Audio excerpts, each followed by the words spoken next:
ana swara kenang nyambung rasa ngilingake janji leluhur kang winasis. Urip ora mung kanggo awake dhewe, nanging kanggo sedulur, kanggo peprayan.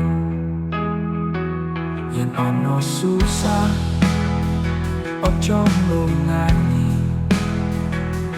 guyub rukun kaki tombo ati, gotong royong orang mung gagasan, nanging laku kang nyoto sejati. Rasa nyawiji, rasa tulus, saka ati ora ngarep balesan. Bebarengan bakoni urip, gemi kabecikanmu, gemi sesamungan.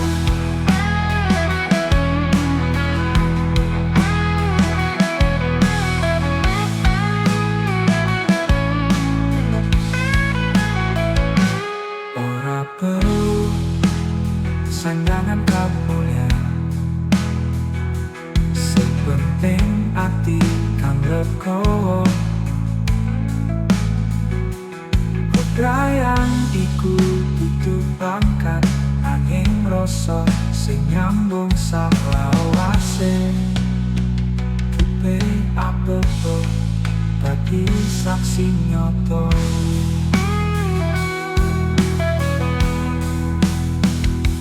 Rasa nyawiji ora mung tembung, nanging warisan kang kudu dijogo saka generasi lumitir ing generasi.